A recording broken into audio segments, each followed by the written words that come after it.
E aí pessoal, terceiro ano, tudo bem?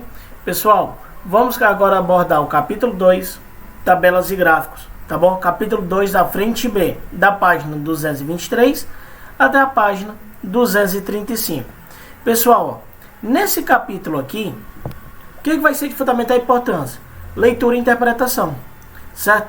O cálculo, basicamente, que é o cálculo de porcentagem, tá bom? Onde eu vou sim explicar algumas questões, certo? E vou dar algumas dicas para vocês. Primeiro, pessoal, para a atividade de vocês que eu vou estar resolvendo agora, nessa aula, eu vou resolver o praticando das páginas 229 e página 230. Para casa, eu quero as páginas 230 até a 232, o DH, e o portal vai até o dia 27/6, beleza? E assim, ó, Glauda, qual é uma dica para a gente poder resolver questões lá no Enem? Vamos lá. Pessoal, uma primeira dica. Toda questão de gráfico, ela vai vir com texto. E geralmente esse texto, certo? Tem questão que por acaso o texto só é informativo. O que vai estar de importância é o que tem após o texto, ou seja, é o teu gráfico. E se por acaso o texto continuar depois do gráfico, é a pergunta. Então não se atenta a isso não. Vai logo no principal. Procura a pergunta e depois vai para o gráfico. Não tenta entender o gráfico agora não. Beleza? Vamos lá. Pessoal, vamos entender aqui um pouquinho de tabelas. A tabela, ela pode ser de frequência absoluta, frequência relativa. Glauco, qual é a diferença de uma para outra? Pessoal, frequência absoluta, geralmente o que é? É o número, certo? Que está acontecendo. Tipo, vou pegar um exemplo básico. Covid. O número de pessoas contaminadas, tanto. O número de pessoas que estão mortas, tanto. É a minha frequência absoluta, é o meu número exato, certo? Ela representa, ó, e ela é ideal para a representação realista de um fato e é representado por FA. Ou seja, quantas pessoas morreram de Covid em determinado local? Tanto. Agora, uma frequência relativa é a porcentagem. Uma porcentagem em relação a quem? Ao número que você vai pesquisar.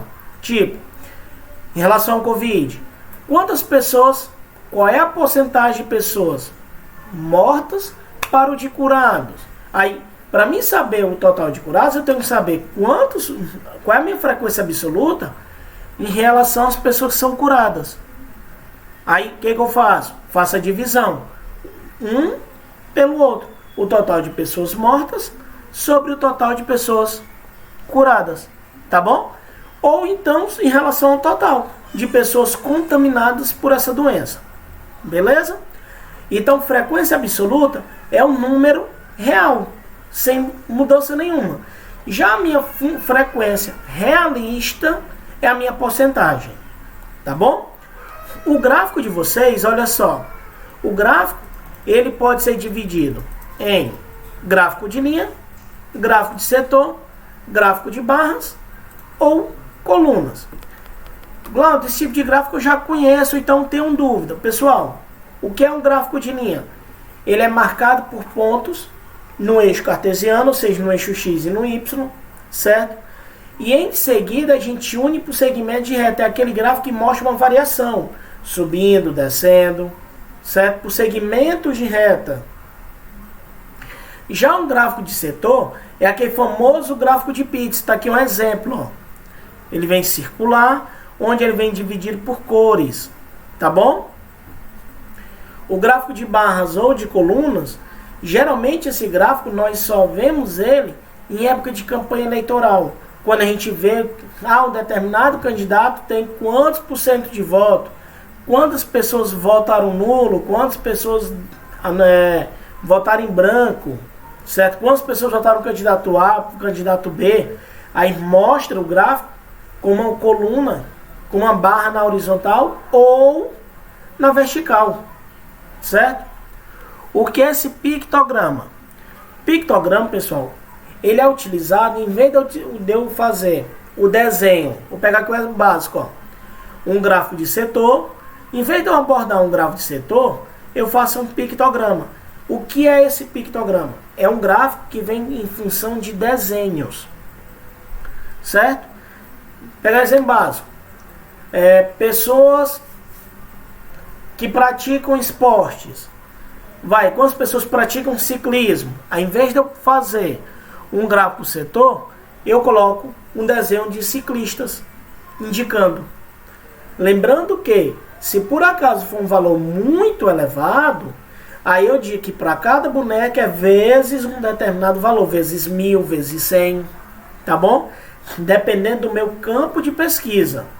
Então, o pictograma, ele é um mapa que, em vez de eu utilizar a forma normal do gráfico, eu vou utilizar desenhos para representar um determinado valor, tá bom? E o histograma, o que é? É assim, ó. Eu vou fazer a representação, certo? Num gráfico de barras. Aí, o que é o histograma? Eu vou pegar o ponto médio de cada parte superior do meu gráfico e vou ligar eles, tá bom? Vai acontecer isso aqui, ó. No histograma, eu vou fazer um gráfico, certo? Onde esse gráfico vai ser um gráfico de barras, sempre na horizontal, tá bom? E olha só, formei o gráfico de 600 a 700, 700 a 800, de 800 a 900, de 900 a 1000, de 1000 a 1100, de 1100 a 1200, de 1200 a 1300.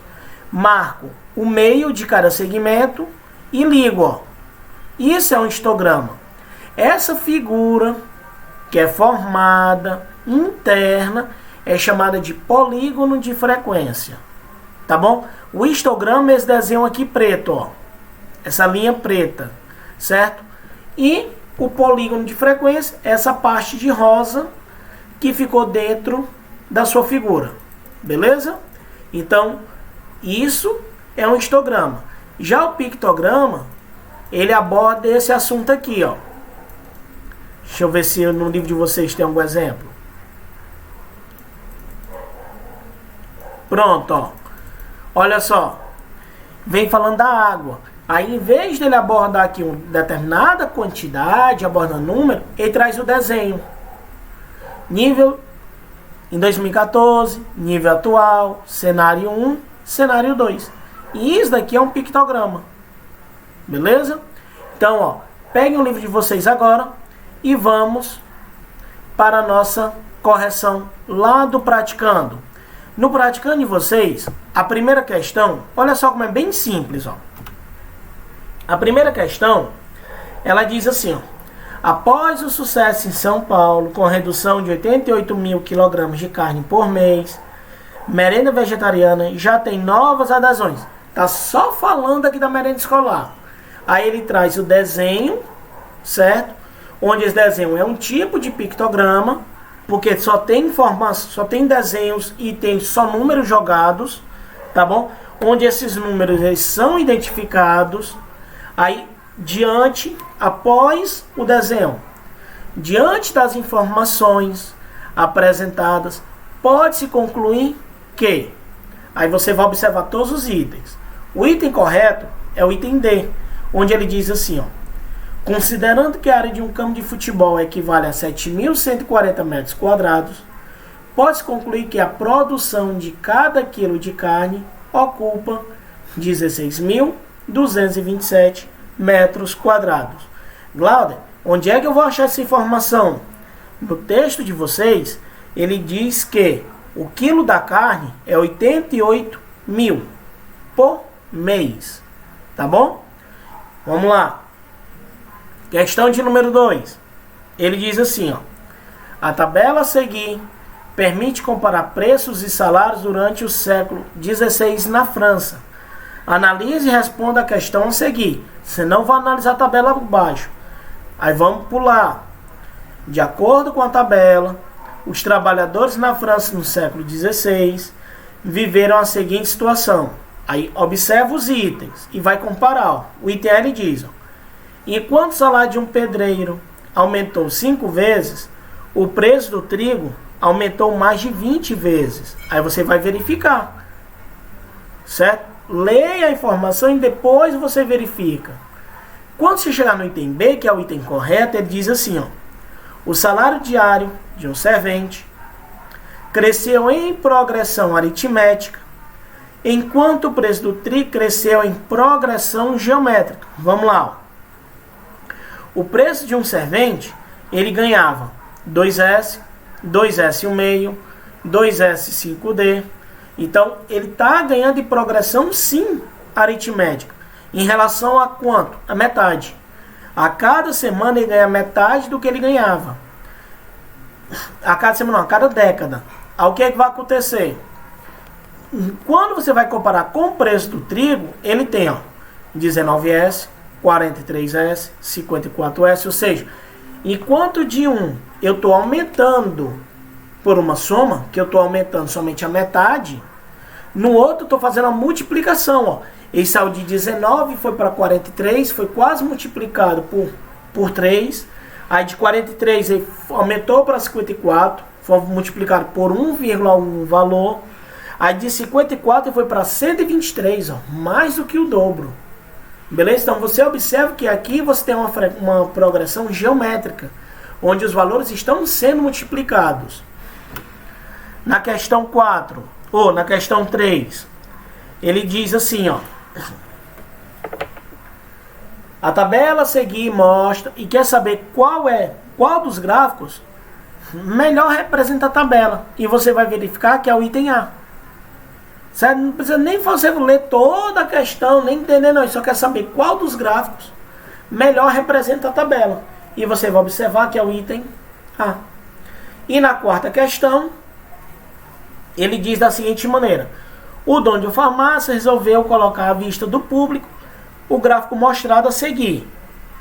Aí ele diz que representa a evolução total das vendas de certo medicamento ao longo de 2011. Pronto. De acordo com o gráfico, os meses que ocorreram a maior e a menor venda. Aí você vai observar, a maior venda foi em julho e a menor venda foi em agosto, que é o item E.